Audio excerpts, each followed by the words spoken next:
Olá, bom dia! Novamente estou aqui com vocês para compartilhar um pouco dos meus estudos e também para que eu aprenda, ensinando um pouquinho do que eu andei vendo aí recentemente sobre inteligência artificial para concursos, enfatizando obviamente, na área jurídica. Muito bem, vou hoje dispensar as apresentações, haja vista que está um tanto quanto longo o conteúdo, tem bastante coisa a ser ressaltada aqui, mas eu já vou iniciar falando um pouquinho da questão, da inteligência artificial e da inovação. Lá no artigo 1º, o objetivo geral do uso da inteligência artificial, e aqui vocês vão perceber que está com a sigla IA, mais conhecida popularmente. Bom, então o objetivo geral da IA é uma ferramenta de suporte, não de substituição humana, quero que fique bem claro essa questão. A tecnologia, ela deve servir ao homem e não automatizar, a justiça de uma forma cega. Então essa é uma coisa que vocês vão perceber bastante quando chegar lá no final, da apresentação, a gente vai falar bastante sobre isso. O artigo 2º, ele fala da finalidade da IA. Sobretudo para o judiciário, vai facilitar o acesso à justiça, sempre com a finalidade de garantir o tratamento de uma forma justa, buscando novos métodos para melhorar o sistema judiciário. E aqui, pessoal, prestem bastante atenção, não se trata só de velocidade, mas sim também de qualidade, equidade e respeito. Ok? Isso é importante frisar também. Lá no seu artigo 4º até o 6º, que fala do respeito aos direitos fundamentais, e aí a gente tem uma dialógica, com a Constituição Federal, a IA ela não pode de forma alguma violar os direitos básicos, né, os direitos fundamentais, está lá disposto na nossa Constituição Federal. Liberdade, igualdade, proteção de dados, acesso à justiça. Então, mesmo a questão da inovação, ela deve estar sempre submetida à grande mãe do direito, né, que é a Constituição Federal. Então, aos princípios constitucionais e também internacionais. Lá no artigo 5º, que vai falar sobre a igualdade de tratamento, a IA ela vai uniformizar o sistema judiciário, reduzindo disparidades, tá? Então, pessoas em situações semelhantes, elas não podem ser tratadas de forma diferente, ok? Lá no artigo 6º, cuidado com dados. Bom, importantíssimo, tá? Os dados usados no treinamento dos algoritmos, eles devem estar sempre protegidos. Então, o sistema, de forma alguma, pode vazar informações sigilosas, tampouco reforçar preconceitos. E aí nós também temos lá no artigo 7º da não discriminação, a IA, ela deve ser instrumento de justiça e não de exclusão. Olha só que importantíssimo isso também.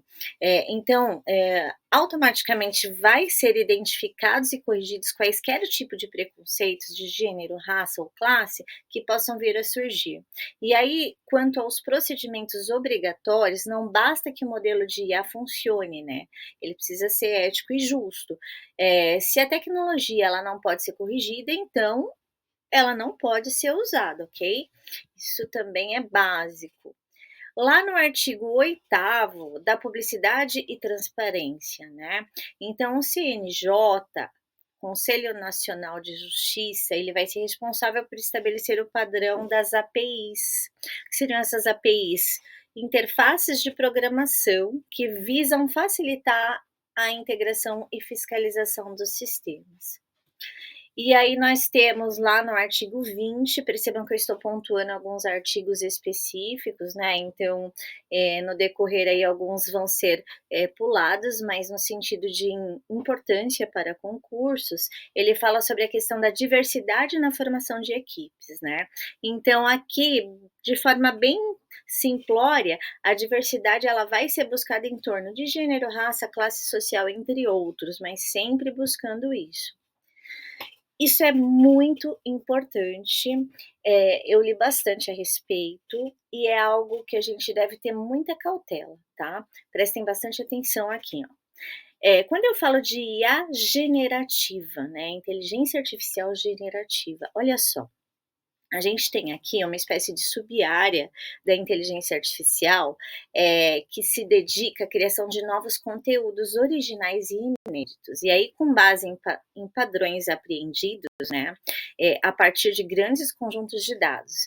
Então, eu posso dar como exemplo para vocês, por exemplo, quando a gente vai pesquisar, hã vou colocar aí uma roupa, né, vocês percebem que o próprio sistema ele já traz várias lojas que trabalham com aquele modelo de roupa que tu pesquisou, né. Então ele entende que ele vai te jogar um monte de informações baseado naquele, né, é exatamente isso que a IA generativa faz, tá. Então essa IA generativa, ela vai construir textos, imagens, músicas e até mesmo vídeos, né.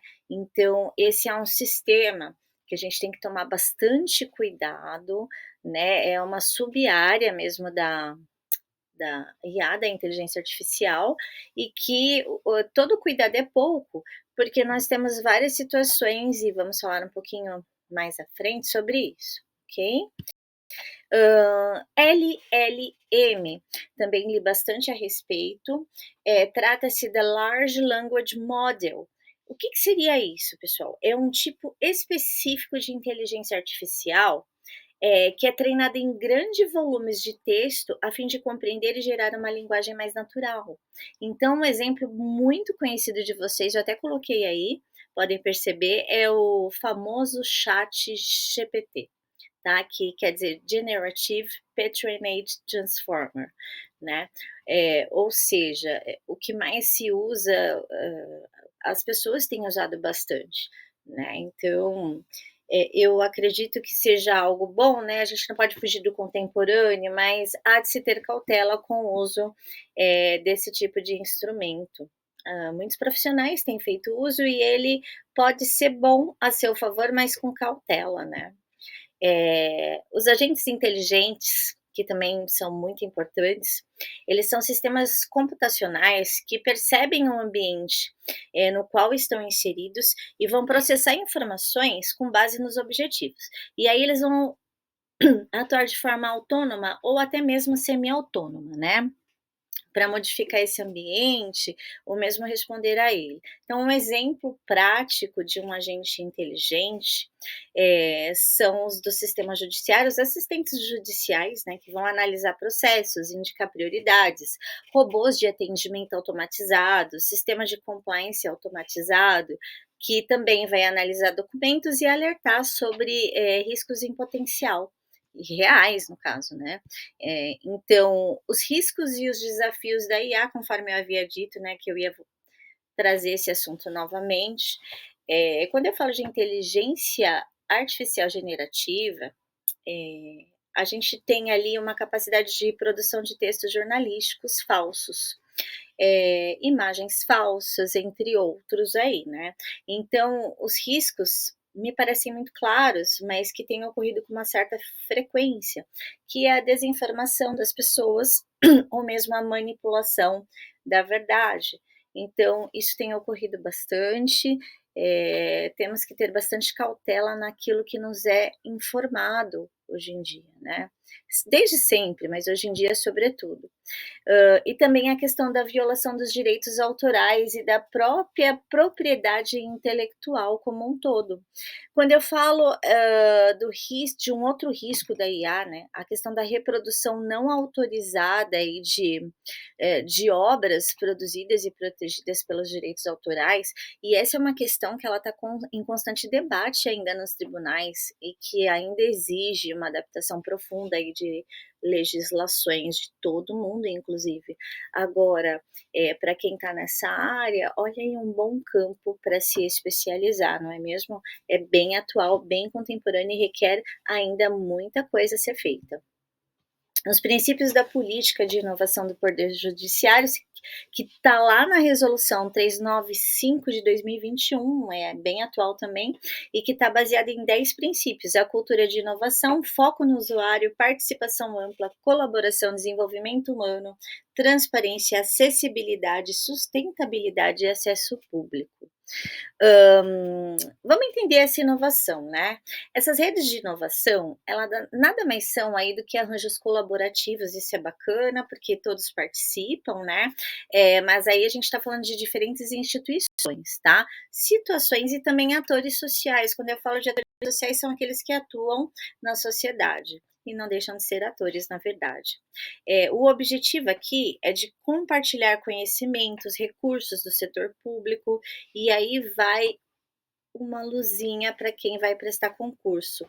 O Renova Ajude, quem já trabalhou em sistemas internos aí de instituições públicas, vai lembrar desse sisteminha aí, tá? Que é a rede de inovação do Poder Judiciário. Renova Ajude, não esqueçam o nome.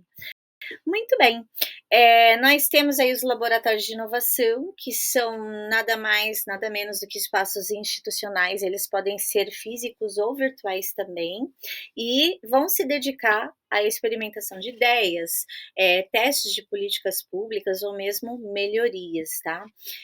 As metodologias de inovação com foco no design thinking, e aí, mais uma vez, ó, acendam a luzinha aí para quem vai prestar provas de concursos que estão rolando por aí, né? Então, o design thinking é uma expressão americana, né, inglesa, e nada mais é do que uma abordagem prática e criativa da solução de problemas complexos centrados no ser humano. Tá, mas isso já existe, mas aqui a gente tem um diferencial daqueles métodos tradicionais. Por quê?